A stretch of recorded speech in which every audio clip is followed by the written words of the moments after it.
Today, we have another fantastic guest here on the podcast. It has been Jorgensen, the co-founder and CEO of Constellation Network. How are you doing, Ben? Doing good. How are you doing, Jake? Awesome, brother. Appreciate you being here.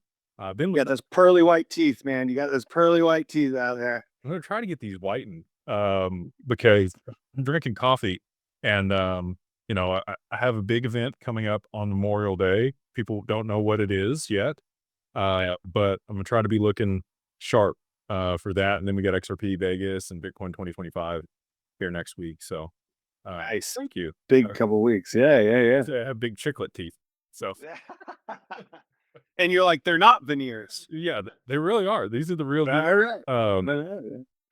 But you were nice enough to join us at the Digital Fusion Summit, uh, Yes. and speak on the panel around how DeFi is meeting institutions and what that's going to look like.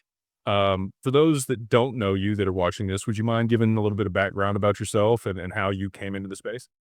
Yeah, absolutely. I'm the CEO of a company called Constellation Network. We actually got started on this journey of creating basically a third generation blockchain back in 2017. Before that, I was actually working at a consulting arm of Accenture where we were kind of doing digital transformations for Fortune 500 companies, teaching them about, blockchain, cryptocurrency back in like 2016. And to be honest, it went over my head, in the very beginning, but it was a lot of esoteric words. It was a lot of math, and but it was kind of exciting when you looked at the community lens. Right. And I'm not a I'm not a good consultant. I'll just say that we don't have a consulting practice at Constellation, and so I went back to my San Francisco roots and like, let's be the builder.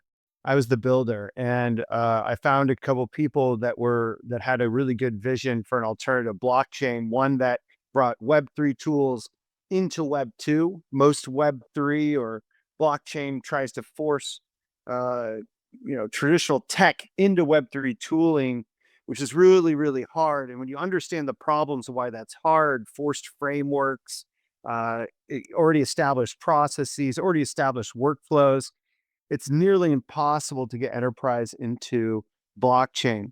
And so our approach was, and what the thesis was, well, why don't you build it so that you can integrate in existing workflows? And this was, so then we really hit the pavement running in 2018, um, around this vision, which I think was really ahead of its time for, uh, for the entire space. We were just getting our heads wrapped around an ICO and how a smart contract could be used for an ICO. And then it was like, oh, supply chain is the big thing. And I didn't really see the value, especially when it applied to Ethereum, of like paying all these fees to track an asset. Uh, it was a big, it didn't seem right. And so, um, interesting enough, I actually launched two restaurants that year or one restaurant that year at the same time. And kind of all these different worlds colliding in my entrepreneurial scope.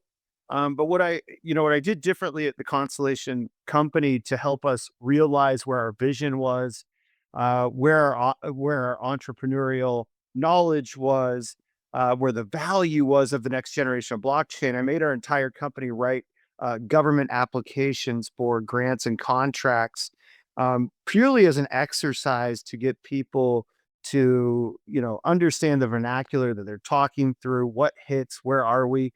And actually, interesting enough, Constellation got our first government contract, not a grant, a contract in 2019 that set us off to be a path of a completely different vision around putting data on chain, and which actually realized that vision of bringing Web3 into Web2. And proudly enough, I'm here to say that we've continued working with them over the past 6 years. So it's been an incredible journey. And I feel like in many ways, we're really just getting started. Um, but it's been fun, and we're an American blockchain as well, so that's also allowed us to be able to play ball with the United States Air Force. So Yeah. Thanks again for having me, Jake. Absolutely, dude. No, this is super cool. I think you guys are a sleeper that most people just aren't paying attention to. There's a couple different blockchains and projects and people like yourself in the space that are just quietly building things, head down, making stuff happen, and really haven't got the recognition that I think they deserve. So appreciate you being on here and again just kind of sharing your progress and your story with everybody. I kind of want to get into, you mentioned to me the other day that you see Constellation and the token associated with the network is DAG uh, as a metadata oracle. Can you Yeah. kind of break down for people, when I think of an oracle, I think of something like Chainlink, which is more of Yeah. an enterprise oracle, something that moves data from the real world into an on-chain application so that smart contracts can execute. Yep. But yours is a metadata oracle. So in my mind, I think, okay, like it's a lot of data. Is that Right. like, Exactly. Metadata, the best way to describe metadata in a very simple way, it's all the lines and columns, the database that makes up something, right? The metadata between a peer-to-peer crypto asset is very minimal. It's very lightweight. It's like, did I receive this? Did I not receive this? Did they have the right account balance? And that's your metadata to the extent of it. Now, think about larger systems out there. For example, we acquired a company called Door Technologies, which is a thermal sensor, actually founded in Dallas, to be honest. yeah, Um, it's actually, hey, I think I know the company. Yeah, and it collects foot traffic data. Yeah. Well, there's in that piece of data, the metadata that exists. It's the time the data was collected. Was the thermal device up and running? Was it connected to the Wi-Fi? I think there's like 26 different attributes. And so what we focus on is not the specific asset itself, it's all of the information that legitimizes or makes that asset what we know. So if I zoom back a bit and maybe explain this in another analogy, with real world assets, everybody's talking about real world assets and tokenizing real world assets. Well, so much of the tokenization is just of that asset. But how do you know that asset is what it says it is? How do you have trust in it? Did it evolve? Did it morph? Did it have rental income coming from it? Does it have a title? How many ownerships? Did somebody die on the property? Right? All these things are the metadata that makes up what an asset is. So when we start talking about tokenizing real world assets, we also have to think about what are the attributes that make up that asset and how do we know and trust what it is it says it is. So And so, like the car yeah, tax. Carfax, exactly, right? Was it in an accident? Is the system up to date? Did it have its services on time? How many owners did it have? It's basically the Carfax that is on a decentralized or distributed ledger that makes up those assets. And so much of um, our digital world relies on peer-to-peer communication or information sharing around metadata and the assets that make up that metadata makes up. Yeah, I think that's a really good analogy. I was glad you explained it in the way that you did, because for me, that makes sense. Like, because you have a title to a vehicle, but the title and the serial number and those things like that just Yep. tells you maybe where the manufacturer was or like who made it when, how many of them there are, but you don't know the actual lineage or what happened with the item. Has it been damaged? Has it been repaired? What's the all of the acts that happened within the ecosystem or to something is kind of metadata around the Correct. item. Um, Correct. that would affect insurance. It could affect all kinds of other applications. So I guess Oh I'll yeah. to that. Like, Well, look at it from the lens of insurance, right? When you're doing an insurance claim, you're not all, let's say my house gets, is getting underwritten by insurance. Okay, did I have any remodeling? Was the foundation updated? But also all the metadata that relates to weather, fires, how my county responds to things, all these different attributes that make up an insurance asset, right? There's a lot of different feeds that come into that to make up that one asset so that they can underwrite risk appropriately. And how do you get that information in real time? I think we all have filed some sort of insurance claim, and it takes forever to go through it all. And some assets are rather hard to insure, and people just, or insurance companies just like leave it out because it's just too hard. But by actually creating some sort of metadata oracle, you can start to think of the entire world as just data inputs that you could easily pull, have trust on that, and use those data inputs to underwrite risk, kind of collateralize a certain asset, and really make up that asset. I think in this industry, we tend to jump to this like tokenization conclusion so quickly. Or like, hey, let's take tokenizing real world assets. Oh my God, that's going to be big just because there's a token in there. And what I'm saying is like, let's take a step back and look at what makes up those assets first. Can we verify that asset is what it is? Then once we have that, we have to look at liquidity and then tokenization.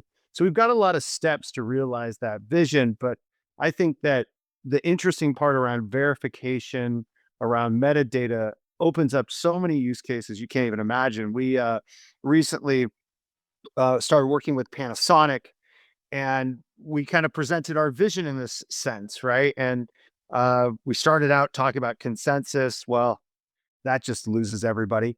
But once we started stripping the language of blockchain out of the conversation, and we talked about verifying communication and information, they're like, "Oh wow, first responder data. That's interesting."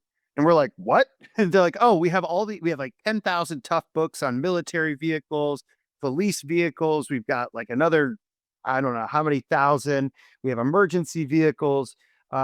And they all have to show uptime. They have to show they are in compliance. Did they run a red light? Are we getting sued by a civilian that was in an accident because an emergency vehicle ran a red light? Was the red light in compliance?"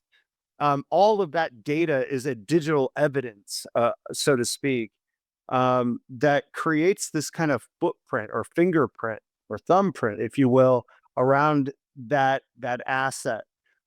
And one of the big problems is there's millions of dollars that are spent by local communities, law enforcement, trying to prove that they were in compliance on through these assets, and they have no way of going through this archival data. And so these are real problems we're solving. We're not even talking about blockchain. So it's interesting. That's what I think the promise of this stuff is. And I don't think people like, there's a huge disparity between people's speculation on a token and what Mhm. underlying infrastructure of these protocols is actually going to achieve. People Sure. look at it as value transfer, or, I'm betting on this. I'm speculating that there's going to be some application or adoption for this, and maybe there's going to be value or in the token because it'll be locked up. There'll be supply and demand dynamics that cause some scarcity and appreciation. In reality, like very few of these things, I think, are going to be used specifically as an investment vehicle. Sure. Similar to the internet, like the internet protocol, the email protocol. There's a bunch of things that run in the background that make your life super easy that you Mhm. have to think about that 30 years ago were huge frictions Mhm. that it completely revolutionized business and changed things. When I talk about blockchain and smart contracts and all these protocols, it really just makes your life easier, faster, more efficient. Yep. Right. So the underwriting process, you're not going to have to go back and forth in court for 2 or 3 years to prove, that this person was in compliance and they didn't run the red light or their time happened or whatever, the circumstance is. You'll have all that metadata right there immediately available. And you could have a smart contract for the insurance policy that pays out from the right insurance provider, because that's the other piece is insurance will argue with the other insurance, the reinsurer, who owes what, right? Oh, for sure. So, yeah, I think that, what you guys are building, that application in particular, but I think there's a ton of other applications where metadata is extremely useful. I'll give you an example, and this is kind of a provenance example of like the lineage of an NFT. So when I explain an NFT to people, the non-fungible token, most people think about digital artwork and the crazy, speculation that happened. When I think about an NFT, I think about Pawn Stars. Hmm. Okay. And so let's say I've got a Gibson guitar and I want to sell it. And if Slash had played this Gibson guitar, and I've got a Sure. photo of Slash playing the guitar, but I take it into Pawn Stars and they say, "Hey, do you have the paperwork that showed that Slash played this guitar?" And I'm like, "No, but I've got the photo of him here in 19 whatever year playing the guitar." And they're like, "Yeah, yeah, there's like 20,000 of this Gibson. We need to know for sure that this is the one that he played.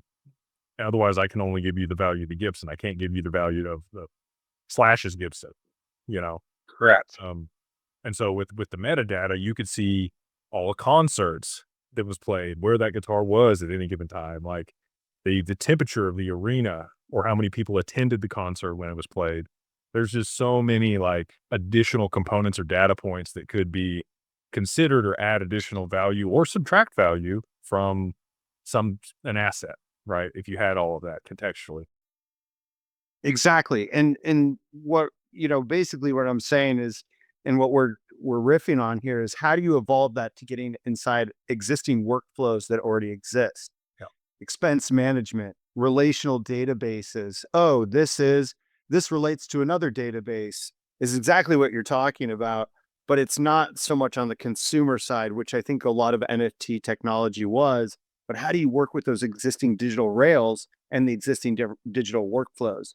And you said to what your earlier point was, the exciting stuff about what we're doing is not really sexy to many people. They're like, oh, well, yeah, why can't I have a picture of the Gibson guitar that Slash was playing, right? And we're saying like, oh, no, no, no.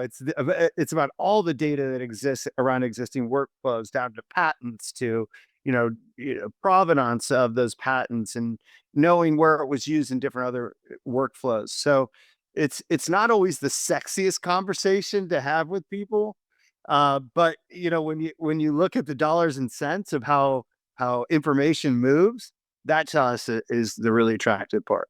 Yeah. One, like all these things, like you mentioned, are kind of prerequisites of a tokenized economy. People think, "Oh, well, we'll just tokenize it on chain." No, like there's digital identity. You have to have oracles in place to have interoperability between actual data and those on-chain smart contracts. Like there's just and then you have to be able to, analyze that data. We got AI coming in to be able to do some of that. I still think we're probably at least 3 to 7 years away from an actual, tokenization of For sure. economics. Probably Yeah. further out than that, honestly. I mean, look, you've probably done more research in this than I have, and I would just love to hear how you see the space of real world assets and tokenizing those real world assets. My general consensus is not really a conspiracy so much, but it might sound like that to some people. But we're in a macroeconomic lens, we're in a massive liquidity crisis that started with private equity gobbling up land and different assets in 2021. Now we're struggling with how does that industry get liquidity? And there's billions and billions, if probably not trillions of dollars locked up. How do we get liquidity? And so now this topic of real world assets is becoming center stage, but we can't do ourselves a disservice and be like, oh, it's just innovative. There is a financial need to get this right and to create new liquidity. And I think the big players out there are starting to see that. And so, yeah, like BlackRock. And why I say we're like the metadata oracle is because we don't need to be the real world asset tokenization platform. We need to be the picks and shovels that are adding more value to help create those assets, which I think is a huge opportunity of how do we make these assets better? How do we add more verification and trust? And how do we make it easy for the consumer to then trust that asset is what it is? Yeah. No, I'm right on par with you. And I I think that you're going to see tokenization of securities and financial products probably first, because to your point, I think that's where the need is for it. Because there's a specific need for liquidity globally. There's a lot of illiquid asset classes that have been gobbled up, like you stated, and um, they're just held in these funds, and people don't have access to liquidity, and their money's locked up, and they need the access to it at this point because now they have other debts and the interest rates have risen, and they need to be able to refinance things or be able to continue to service those debts. And if they don't have that liquidity, then we have a lot of bankruptcies and we have a lot of problems, right? We move into another depression type situation. For sure. The velocity of money to pick up. And I think that's where you're going to see the first application of this technology at scale is going to be in global financial markets and settlement of payments, and that infrastructure. And then over time, and you guys, I'm sure, will play a role in that. But over the long term, for tokenization of like real estate, good luck getting all of these, courthouses to upload the deeds and titles to all the properties that they're holding, right? Like people are just Oh, 100%. very set in their ways, and to digitize all this information is going to take time and incentive. The government's going to have to come in and subsidize that work and make it streamlined for people to be able to do it. Um, It so it's a long way off, but and I totally agree with you. I mean, just look at the industry of standards, right? I mean, some of these standards that have in place, whether getting permits for your house remodel, you have to use a certain piece of software that's so archaic, but you have to do it in that format because that's what they know. So it is going to take something. Now, here's the positive side that I believe is like what we're seeing with the administration, whether you're Republican or Democrat, crypto is in large a bipartisan movement going on, and that's the signal that we really needed for this pivot evolution of economics to happen. We needed to have this bipartisan movement. We can't keep it going as just a Republican initiative or a Democratic initiative or a initiative. It's got to be bipartisan. We're seeing stuff happen right now, which starts with stablecoin, right? These things are amazing evolutions. I will also say that Michael Saylor, in his belief that companies need to have a Bitcoin treasury strategy, it takes a lot of the guessing out of some of these revenue or for revenue based models. It creates new liquidity opportunities, it creates new lending vehicles for companies of the future. And real world assets are kind of the evolution of what Michael Saylor is saying. He's starting with Bitcoin, but if we can start tokenizing other assets, now we have a different company formation that actually exists that allows people to diversify against traditional revenues of a company and into other more mainstream vehicles while knowing that they also have the liquidity for that. That's going to be that'll be game changer to how we see companies innovate in the future is around organizations.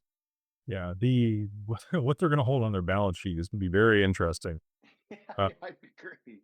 yeah, and you know, I operate in the family office space. Similar there, there's maybe 20 to 25% of family office portfolios are allocated to private equity or private investments because of the liquidity constraints around that, right? You're going to lock that capital up for an extended period of time, and they have enough capital to play some of those games, but a lot of these corporations don't. You Right. need to have liquidity on a regular basis. Cash flow is the lifeblood of business. And if you don't have access to that when you need it, um, might not make payroll, might have problems, right? Like there's For sheer sure. lots of stuff. So yeah, I And and do that. Yeah, go ahead. and like you were saying, like diversification, um, for every company doesn't mean they lose focus. It just means they're covering their downside. Right. And I think if we even explore like the journey of an entrepreneur, there was an old method of like failing fast, right? Or fail fast or whatever the expression was. Um, Go forward. yeah, and now we're starting to see we're seeing the entrepreneurial journey that's it's cheaper to start. People are more adept to pivoting their thinking. It's not about failing, it's about evolving. We're also seeing, and then take that to even a bigger scale, with like companies like Stripe that were largely venture backed, and so much money was poured into them, and there's not real clear incentivization for them to IPO anymore. But yet you kind of need the liquidity to refund innovation going on. And so you have these like interesting bottlenecks that are happening and are forcing a world towards more liquidity in alternative ways. And you're seeing entrepreneurs figure out alternative ways to keep private, keep evolving, versus failing and trying to do it again. So I think these are good evolutions that we're seeing, that I think you put them all together and you see a future that's very, very, very positive for, entrepreneurship, uh, capital deployment, truly a global economics at work. Yeah. I think we're close to it. With there'll be a huge deflationary event that comes along with the advent of a lot of these technologies, the frictions. I mean, just the cost of payments alone is somewhere between 2.5% and 3% globally. And if we were able to remove those frictions, I mean, that's 2.5 or 3% of inflation that's gone overnight.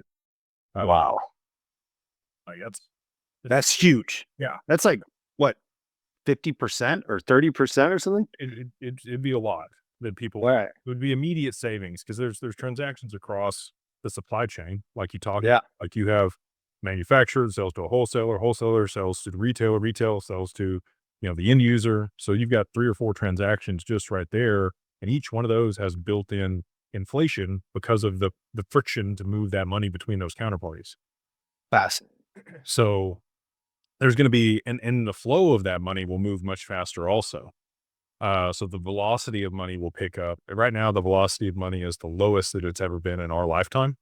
If you know the Really? chart, like people are hoarding cat. Look at Berkshire Hathaway. They got $383 billion parked on the sideline. People are unsure. And so that just draws more liquidity out of the system because people want to sit on things. And there's a large disparity people are upset about between the rich and the poor. After 2020 and they inflated the monetary supply the way they did, Sure. people that had assets, got even richer even faster. Sure. That didn't. Um, so you need money to be moving through an economy. It's called currency for a reason. Mhm. It should be liquid. And I think we're going to get back to that with the advent of this stuff. And to your point, I think it's going to really incentivize um, more of a renaissance period where Mhm. we're able to try things and push the bounds of different stuff and drive the ball forward in different areas. And you'll have all these new technologies to be able to play with in order to accomplish those things much faster. Uh, For sure. there's a I don't remember what I was looking at the other day, but it said that they thought the next $1 trillion company in the next, well, at some point there'll be $1 trillion company in the next 3 to 5 years that has like 3 people that work at it because of the advent of. It's amazing. Yeah. If you were able to build out those systems and build things Mhm. that were automated, and could potentially run on systems that were dynamic enough and flexible enough to be able to scale. Um, as long as you got, somebody that runs operations, somebody that runs sales and marketing, you got somebody else that's kind of accounting and infrastructure on that side, and there's supervision on those things. Um, that's I was talking with my friend, he works at a private equity company, and he was like, I I've got this whole thing that's very contrarian to what's out there, is that AI and blockchain solves new problems. He's like, I don't think we solve any new problems. We do it faster and a little bit different, and probably a little cheaper. But you could argue that with new technologies like blockchain and AI come more problems. So are you really solving something new if you're creating net new problems? But I think the point that he was trying to make when I was talking with him was, it's not so much are they solving new problems like my Constellation or this. It's a new way of doing. And if there's a new way of doing, that's the shift that we all need to make, and to realize that is how things are going to be done. And to your point, I think what you're saying is there's almost like operational excellence will also evolve. What does that look like? Is that just having a good company culture, or is that having good? Does that mean every company has a treasury in the future and diversified assets, right? Like good operational excellence in a different non-managerial sense is going to be kind of the evolution of what we see, to where you can build a company with 3 people, which will reduce costs, increase efficiencies, and you don't need to have thousands of people, but thousands of people could go out and solve other niche problems, and you don't need to have these giant companies. That's or the Renaissance period, right? If we get some of the advents that I think we will, and there's some type of stabilized compensation that people have to service their basic needs, if everybody had their basic needs met, then in Maslow's hierarchy, they can step up to the next level, right? They can look at their passions, they can look at what they want to do, how they want to spend their time, how they want to provide service or value for society as a whole. And then they can go after those things. Whereas right now, I think a lot of people are constrained because they have to pay their bills, right? I Sure. don't have the means to be able to think bigger than where I'm at, or go after these dreams or aspirations or gifts that I have, because I'm constrained or bound by I have to feed myself, I have to feed my family, I have to keep a roof over my head. But if there's a huge deflationary event and we're able to offset, people's income through some type of, people don't want to talk about UBI, but some type of supplemental income. We already have Social Security and other social programs. Mhm. I think that there'll be something, because they'll be able to basically monetize the deflation to hold price stability and print money in opposition to it. For Um, sure. and then allocate that across the economy appropriately through an AI, because you'll be able to analyze the transactions across an economy. I don't know, Sure. people, that'll probably sound dystopian, but in reality, I think it, like I said, would free people up to Yeah. chase their aspirations and go solve bigger problems than feeding their family, which, if you can't, that's a big problem. Sure. And Jake, I love your optimism, because there's very few people that have an optimistic viewpoint of the future. And it's always like, oh, every job's going to be done. I'm like, well, systems are going to still have to pay for themselves. They're going to require energy, and they're going to require some sort of management or an account that manages it.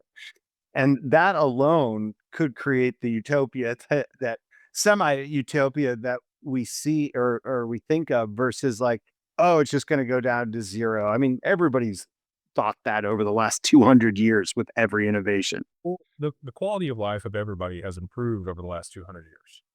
Sure. Like if you were poor in the 1800s versus poor today, you probably still have a cell phone today. Yeah. Probably can talk to people anywhere around the world. You have access to the internet. Uh, Yeah.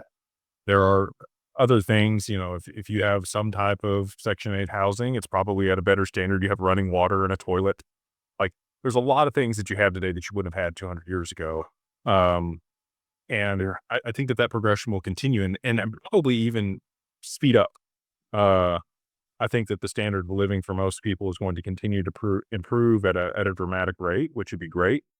Yep. Like I said, it'll alleviate a lot of these just survival problems that most people have. 100%. 100%. I It's don't a good vision. Most people think there's a utopia or dystopia. I look at everything on a bell curve. Hmm. Most of the time, it ends up somewhere in the middle, right? Hmm. There's still going to be problems. Hmm.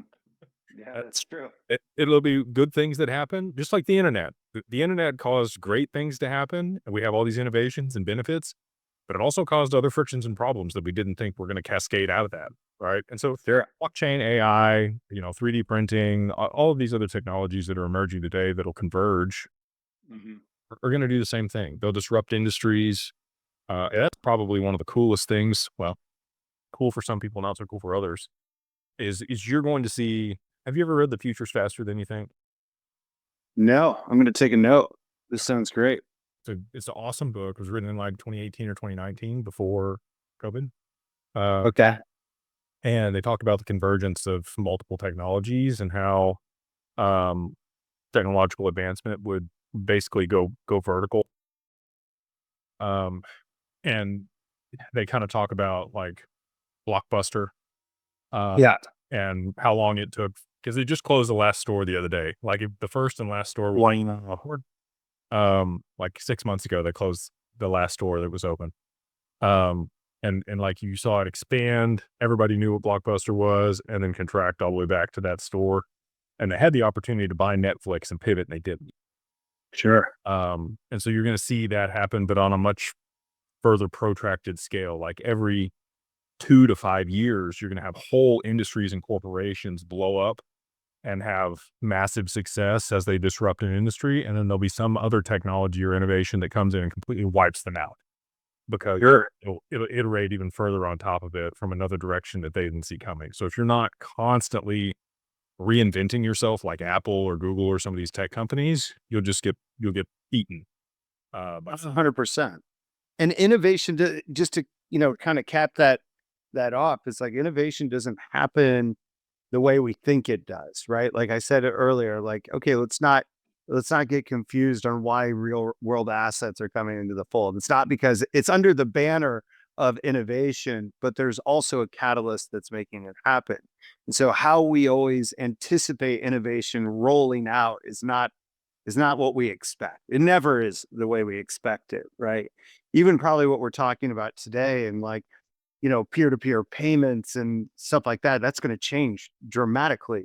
And blockchain and AI might not even be used the way that we think of it today in the future for that killer moment. Yeah, it'll probably there'll be an evolution. There'll be changes. I want to circle back because you guys have an announcement Yeah. that you're putting out today for Constellation, where you're innovating in the way that you guys are doing things. You want to talk about the delegated proof of stake that you guys are. Yeah.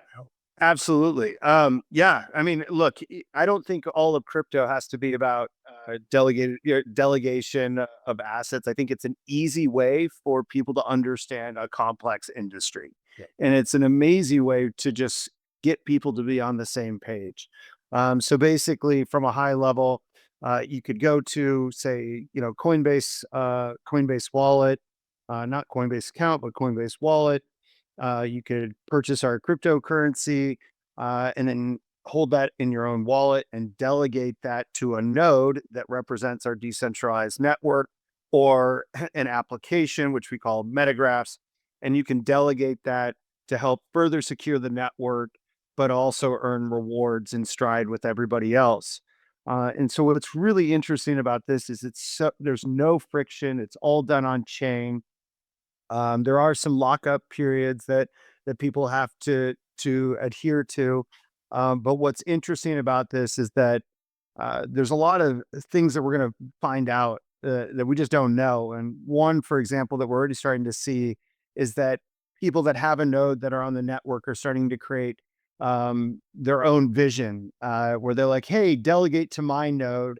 And yes, you'll get some rewards, but I'll also give it another incentive as we're doing monthly meetups. And then I'm going to give giveaways. Another group they're putting together their own treasury. Delegate to this, and we'll give you other incentives. But what I like about it is it gives the individual the opportunity to create their own little basket of things they support. We've got an AI initiative with Common Crawl that's they provide 80% of the world's internet to large language models. So you can support them and see that vision. You could support the Panasonic metagraph that we have. You could support the core constellation. And so you can kind of make up your own little mixed bag. You're not just delegating to, the biggest crypto fund that's out there that's, has the largest amount of tokens. You actually can get involved in the entrepreneurial journey. You can get involved in a vision that you see that you want to see happen at Constellation, and do it across multiple different aspects, not just one. So I think there's some real kind of new innovative chops that are going to be coming out where people that want to build on Constellation might find ways to attract more delegated collateral, more people with DAG coming in. you'll see nodes actually start to be a little more transparent or want to realize a vision, start to build some weight and momentum around their voice. It's a really exciting piece because delegated staking also comes out with a bunch of developer tools. It's probably our biggest release that we've ever had at Constellation. Prior years, our tools were kind of minimal. This really provides a full breadth of things that you can do. We also have with these new tools, we're able to build out our own decentral exchange. So that will be launching in the next month as well. It's a nice little snowball effect of what's going on at Constellation that's totally in stride with what we're doing at the federal government, what we're doing with enterprise and commercial activations as well. They all kind of fit together, and it's kind of cool to see how the narratives really blend itself. And I'm proud to say that Digital Ascension is going to be launching a node and delegated staking. So these are we'll be showcasing and highlighting you guys as well. So I appreciate the support and following the technology and really actually doing something. So many people in this space just want to talk about it and they don't actually do the things that are out there. They don't explore. And Jake, that's why I really like talking with you is you explore, you do your due diligence, you have an extensive knowledge about so many different networks and often some real gems. And I think that's a really important thing when we think about crypto. It's not just about yields and earnings, but it's about how they're going to impact the greater industry. Thank you for the kind words, man. No, it's been great to, get to talk to you on a regular basis and kind of pick your brain on some things. And I think what you guys are doing at Constellation is super innovative. I think it's needed in the space. I think you're all are going to be super successful in what you're trying to accomplish. We've already had, a bunch of success with the government contracts, Panasonic, and I think that that's just going to continue to steamroll. And like I said before, when we first started, I think you guys are a sleeper. Head down, working, not making a whole lot of noise or trying to draw a bunch of attention to yourself. But Yeah. yeah, we want to support you any way that we can. And running a node on the network, I think, is a great starting point for that. So Thanks, Jake. Appreciate it. We're excited to have you guys part of this family. So good things to come. yeah, for sure. Well, if people want to reach out, if they want to run a node, if they want to learn more about what you guys are doing, where can they go to do that? Follow us on x.com, Constellation with 2 1s for the L's. They can come to our Telegram. They can shoot us an email, get in contact with you guys.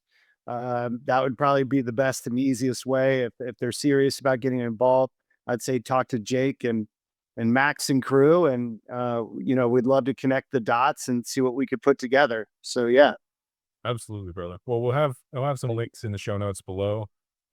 Again, just want to thank you for coming on and sharing everything with us, and excited for Delegated Proof of Stake going live, and wish you guys all the success. Thanks, man. Exciting day.